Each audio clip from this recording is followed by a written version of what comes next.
Good evening, Dr. Jillian and my fellow classmates. My name is Jennifer Champon. This week's soap note is related to cardiovascular. I had opportunity to meet a patient that came in as a first time to our clinic, a reliable historian, unaccompanied, all by came to the clinic all by herself. Her name is Miss A. Date of birth is March 14th, 1996. She is 29 years old, and then she's Asian American. Came in with a chief of complaint saying, I have been getting shortness of breath and my ankles are swollen. The HPI, which is the history present illness that she came into the clinic, was that progressively shortness of breath and bilateral lower extremity edema. The old card is that the onset was 5 days for the shortness of breath. The leg swelling has been going on for the past 2 days, and then the duration, the shortness of breath now is stable, but aggravates during the nighttime. The characteristics that also help her to relieve that is that when she sleeps, she has to elevate her head like 2 to 3 pillows, able for her to get some pressure out of her chest and able to breathe well. The aggravation factors that cause is that when she is climbing stairs, when she is doing some activity, she felt tired and she felt shortness of breath, and her chest feels so tight when she's working around the house with that. The only thing that relieve the chest tightness is when she is elevated or maybe sitting upright. Based on that, she denied every cough, she denied wheezing, she denies any fever, but fatigue and then lack of exercising, that when she is doing things that she doesn't have the energy of doing. The pain or discomfort is not radiating any part of her body. And then the severity of the discomfort was 7 out of 10. So we came out and then we said that, okay, so in terms of medications that she's been taking, she says she's not currently taking any medications for it. She is not allergic to anything, to the food, drug, or any environmentals. The past medical history, she knows that she has a borderline intermittent hypertension, but it doesn't even occur that she does has any a heart issues or maybe any cardio problem whatsoever. The preventive the preventative care that she been on it is the pap smear from last year, which was normal, and then there's no other mammogram history that she does has, and then vaccinations is all up to date. Last menses was 2 weeks ago, which was also good. The family history, when we came to that, she stated that the father has a high blood pressure, had blood pressure, and then a heart failure. The mother also is a diabetic, whereby she does not know any heart relation with the mother, but it's his uncle, one of the uncles, that also has a cardio issues in the family. So they did examination while she went out to the emergency room. They did a BNP, which was elevated, support the HF exhibition.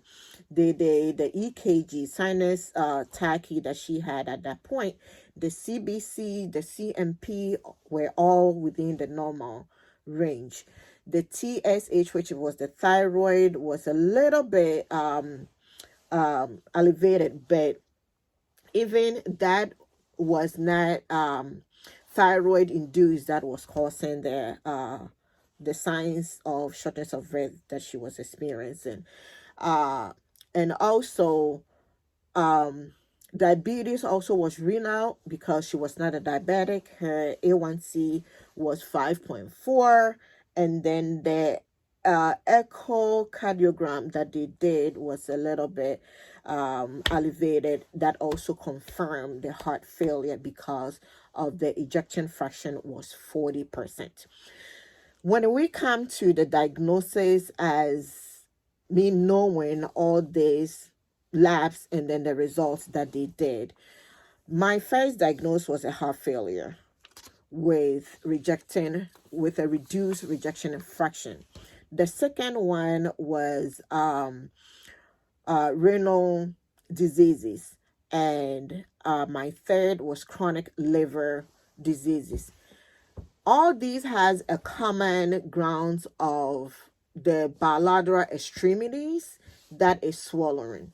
She also having a fluid retention, but the final diagnosis that helped me to finalize this was the ejection fraction, which was 40% for her. And in knowing that, I finalized it as acute decompensated heart failure with reduced ejection fraction for Miss AA. When we come to the plan or the treatment, first I will order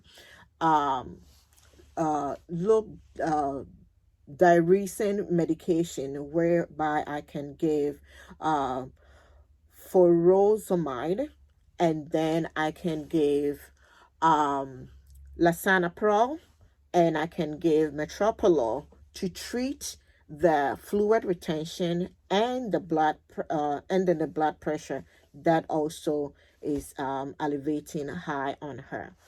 When it comes to the other lifestyle modification that I can count on, is to reduce sodium restriction, or give a sodium restriction, fluid restriction, and then try also to monitor her weight daily, and then do some exercising so that it will help to treat the blood pressure, cut down carbs, sugars, and any other modification that we have to do to help her to relieve that shortness of breath.